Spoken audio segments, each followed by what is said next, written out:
Hey everybody, Dave Hagan here. How do you form a good new habit? That's today on the Financial Wellness Podcast.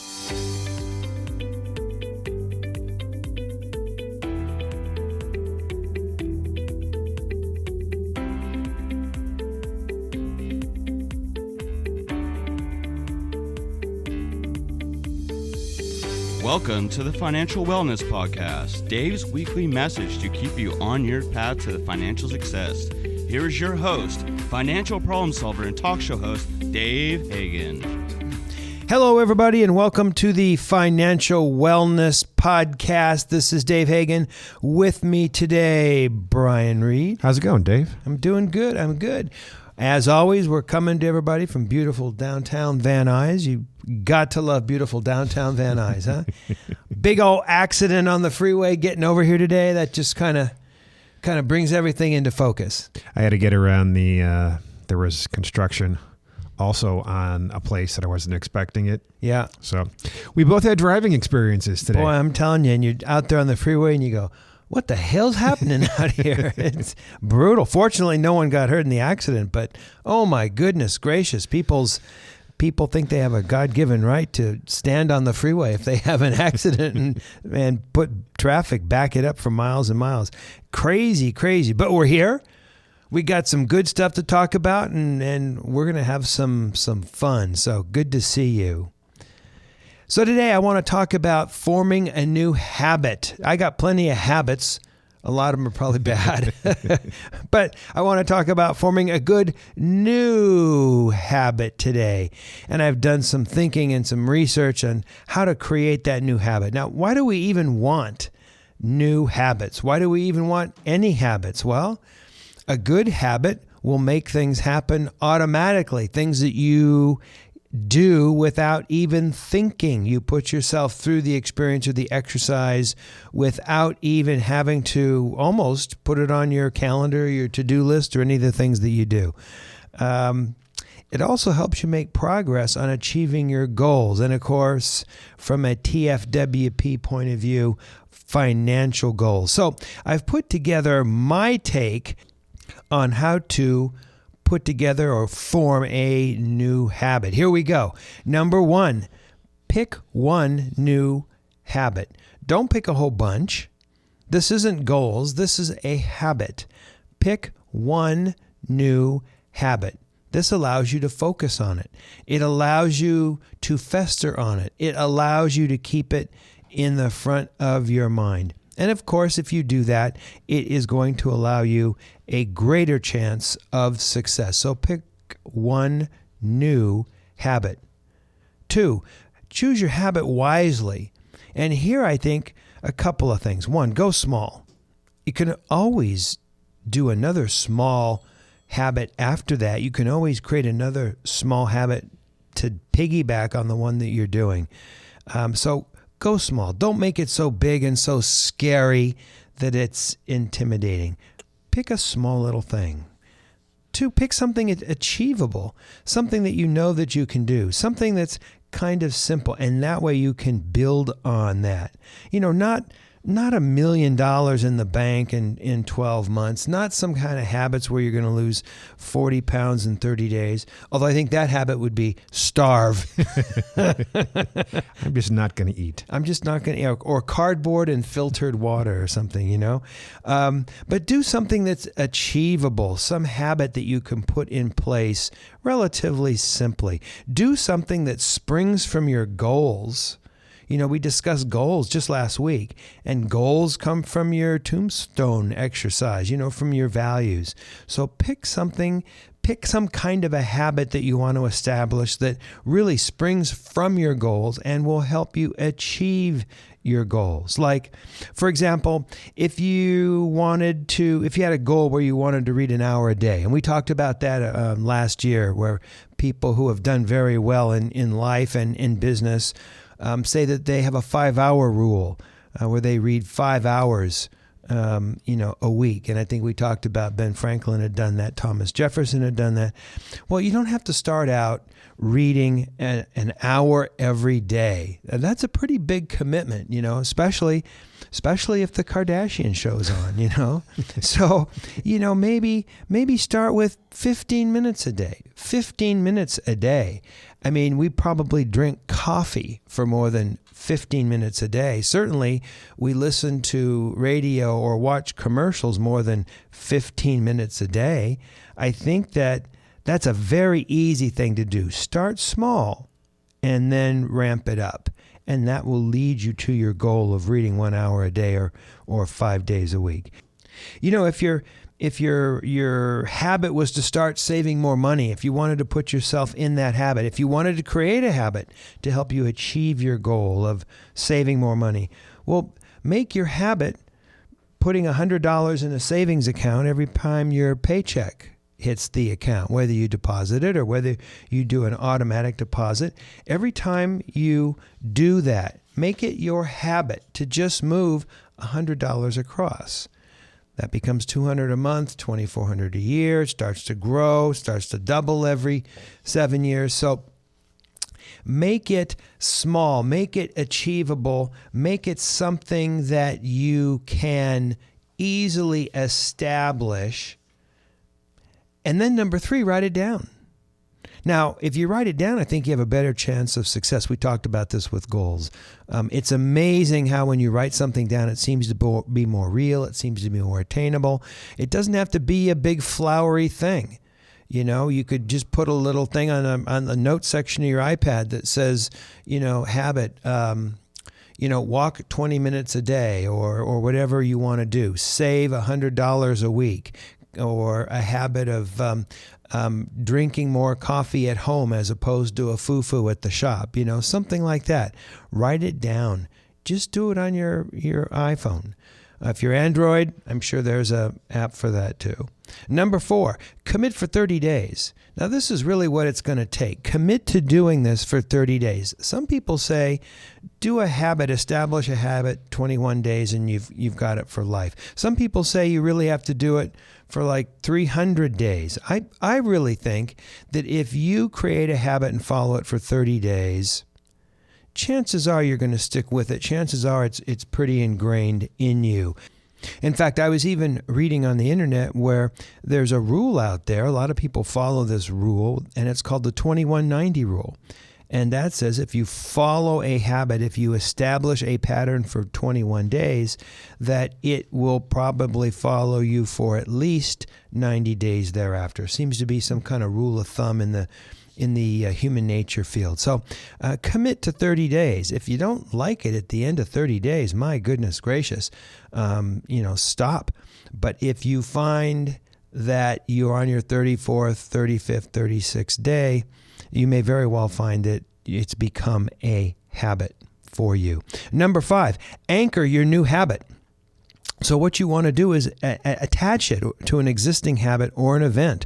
So, for example, if you're going to read 15 minutes a day, say I'm going to read 15 minutes after I brush my teeth but before I go to bed.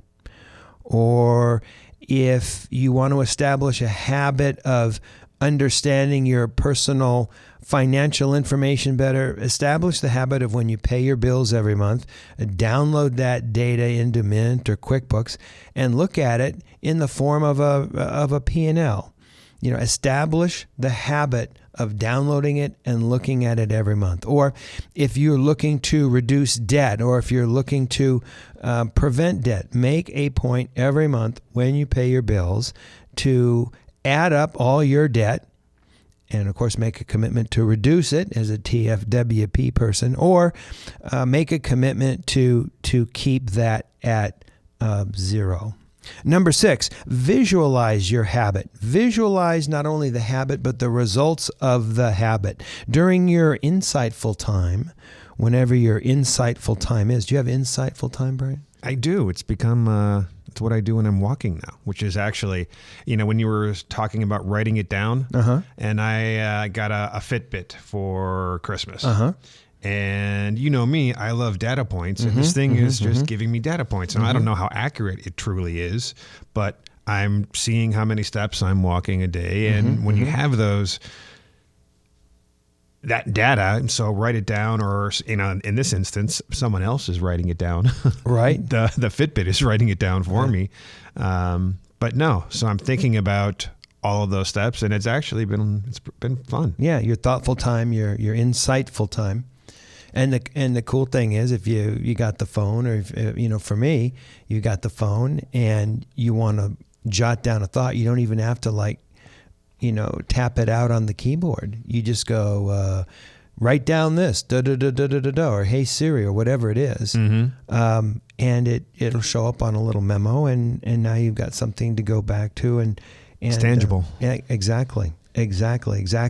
But during your insightful time, I think if you picture, what will happen if you follow this habit, it's almost like a little bit of self-leadership. It kind of draws you to that goal, to what that feels like, and makes the habit even more ingrained in your mind. When you think about, I do this habit, I get up every morning and let out a yell like Tarzan, or I don't know, whatever the goal is.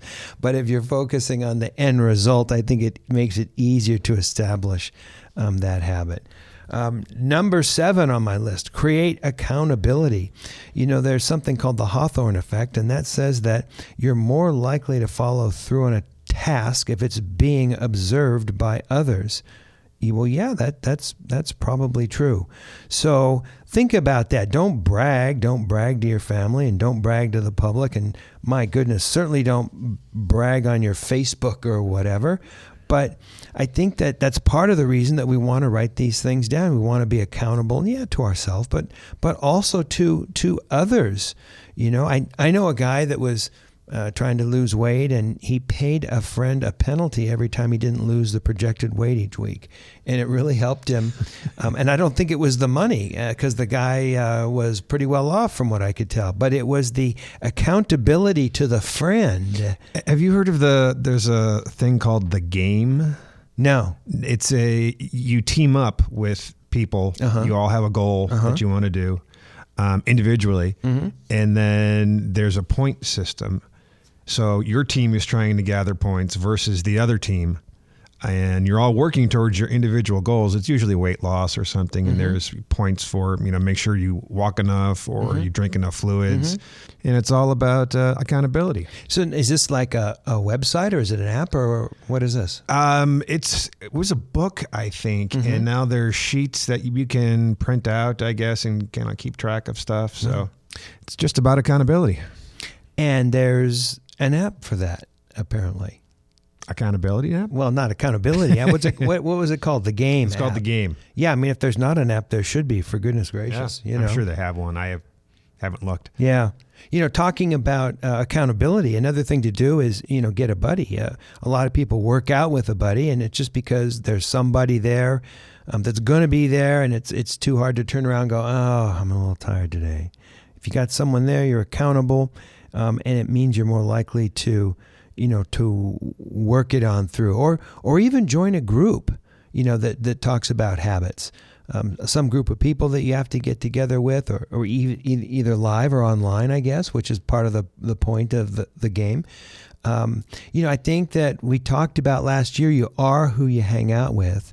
And if you're meeting regularly with people that have a like mind, who want to move forward, who want to establish positive habits, I think that's a great thing that you could do. But, I think if I was in somebody's group and they were trying to lose weight or something, and I was going to get points if they didn't, I think I'd take all my Halloween candy and put it in a bag and mail it to them.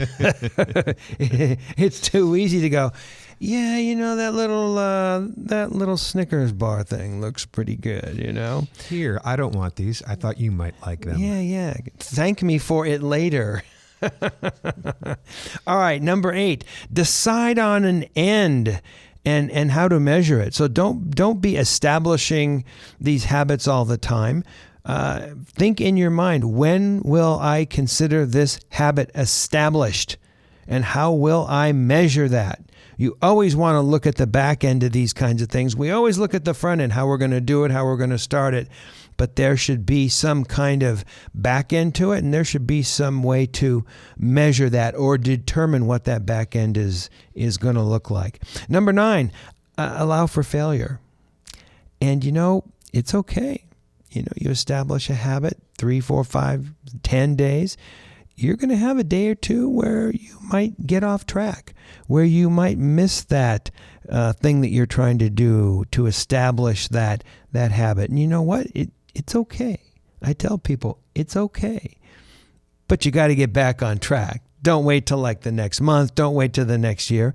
Just if you fall off that vehicle, jump back on as soon as you can, and know that there's the possibility for a short-term failure, but keep it short-term. Get back on track. Number 10, reward your milestones. We should always be celebrating. We should always be having fun. Always be celebrating. ABC. What was the name of that movie where the guy said, always be closing? Oh, was that no, that was Glengarry Glen Ross. Yeah, Glengarry. And who was the guy that was that Baldwin? That was Alec Baldwin? in the movie, yeah. When he was a lot younger. Always be closing, ABC, When you got a Tesla, they tell you ABC, always be charging. I remember Baldwin was on Saturday Night Live, and he was like the head cobbler, and he said, ABC, always be cobbling. It was cracking me up. So in the TFWP world, we talk about ABC, always be celebrating. Be ready to celebrate those milestones and those achievements. I think that's important. Pick a reward. It could be, dinner at some new place that you've wanted to check out. It should be something like, hey, you're going to replace your iPhone when you establish or a certain habit, or when you meet a second goal. Always have some reward for those milestones. Now, don't blow out everything that you're going to do.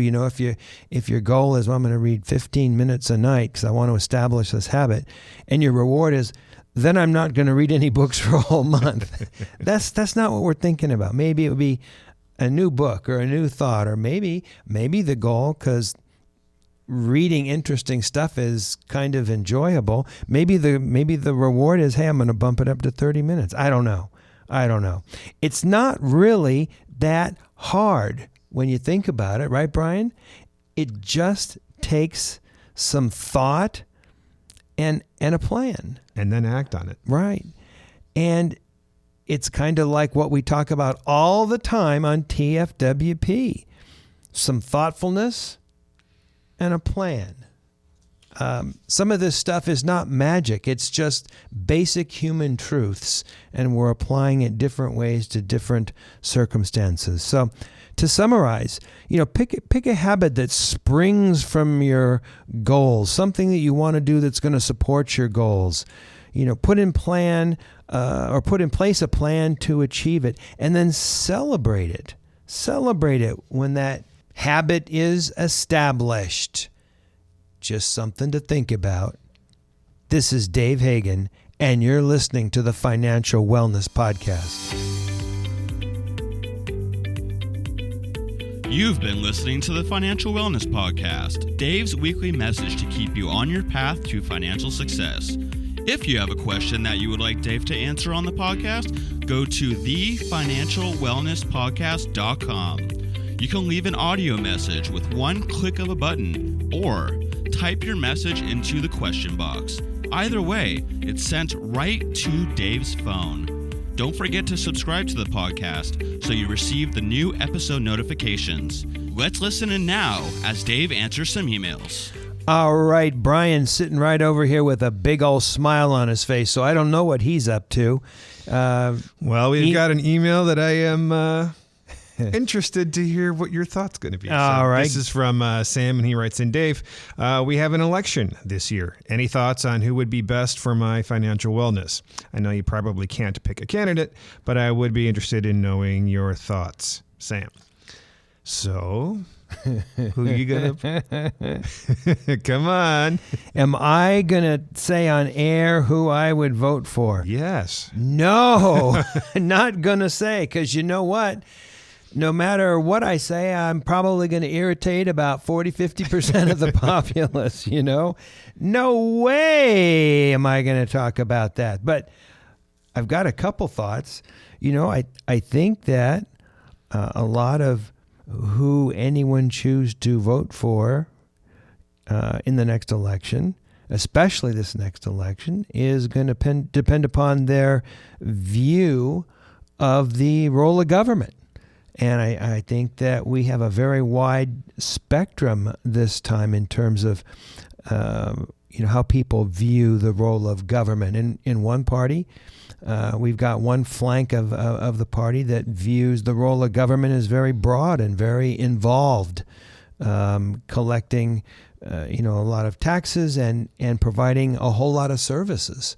Then there's a more moderate plank in that party that has a lesser view of the role of government. And then I think you go across the aisle and you've got the party that's saying, well, we think that the role of government should be, frankly, pretty small. So there's a very wide range this particular election, and it's going to be interesting to see how people look at that. I tend to look a little less to ideology and look at what I consider leadership skills.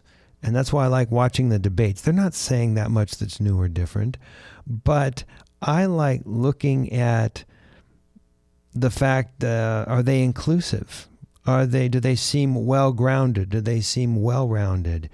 Have they had an experience that is perhaps, very much like the vast majority of the populace? Are they pointing us to a reasonable path?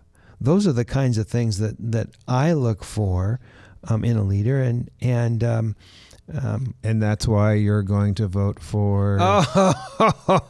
No, I'm not going to say it. I'm not going to say, but I suppose it is interesting, if not perhaps a bit monotonous, and I think that everybody should pay attention, even if it is monotonous, because our government or governments is our largest personal expenditure.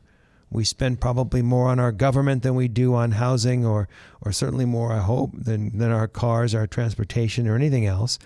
And if we are going to spend that much on our government, we ought to pay attention and we ought to think about how they view the role of government and whether this particular leader or person is going to be able to take us to, some point down there in the future, to go on that path and to achieve that collectively together. And I think that good leaders do that. So there you go, Brian. And Sam, not saying, but some thoughts about what's going to be going on this particular year. I think the caucus is starting in a couple of weeks, and New Hampshire's after that, and it's just going to ramp up and go. And it is going to be interesting. It's going to be interesting. It's going to be interesting to be sure. We got a couple more minutes. Let's do another one. You got one? Yeah, here's one from Steve. He writes in, Dave, we have all heard the saying, no long-term gain without short-term pain. But is it really worth it? Also, how about some short-term gain without any short-term pain? Well, I guess that would be nice, right? Yeah. Steve, I really do think it's worth it. I really, really do. But, in moderation. I don't think we want to sacrifice too extremely in the short term for the long term. I know a couple where the two spouses were getting ready to retire, and when one of them did, the other spouse had just passed away, and that's no good. They were entitled to their time to be able to relax and enjoy, and I think they would tell you that maybe a little bit of a little too much short term pain didn't result in any long-term gain. Or, we've talked about this on the podcast before when I was at the Berkshire Hathaway meeting, and the young kid stood up and asked a question, mostly of Charlie Munger, I think, and said, can you tell me how to teach delayed gratification, which is really what that phrase is talking about, delayed gratification to my children. What should I do? And Munger was sitting up there eating peanut brittle and drinking a Coke, and at 90 years old, and he's going, no, I think I'd pretty much go for it, you know? And I'm sure the person who put the boy up to the question, which was probably his father, was pretty crestfallen. And, then Warren Buffett jumps in and he goes, but you don't have to spend 2 weeks at Disneyland. It could be like 4 days or something like that. So I think that moderation is something that's really important when looking at short-term pain for long-term gain. And I think that moderation is a personal decision, a highly personal decision, and that this is something that people need to think about in their introspective time when they're out on their walk or sitting quietly somewhere, because this is a personal decision. What short-term pain are you willing to put in place for long-term gain? This is something that we've talked about it several times already, by the way, at TFWP. And what we have told people is, think about it and decide. Think about it and really make a decision instead of just going forward in some willy-nilly fashion. The important thing is to think about it and just not let it happen to you. So that's my thought. I think it's certainly worthwhile. What about short-term gain with no short-term pain? Well, I mean, isn't that like get rich quick, right? It's winning the lottery. It's winning in the lottery and, going to Vegas and betting it all on, Red 32 or whatever it is. That's a lot of long-term pain if it doesn't work out. Well, this is true. This is true. But yeah, this is what built the lotteries in every state across the country.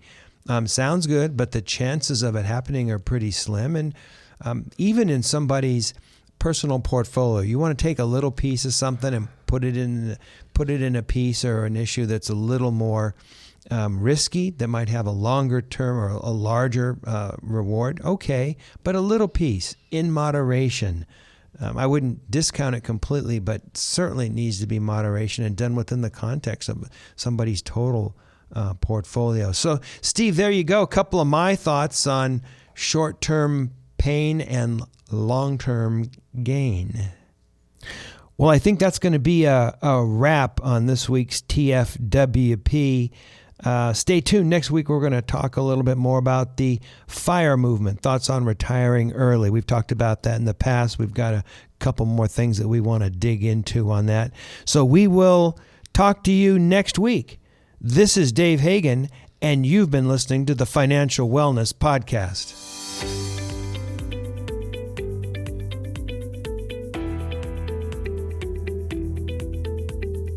You've been listening to the Financial Wellness Podcast, Dave's weekly message to keep you on your path to financial success.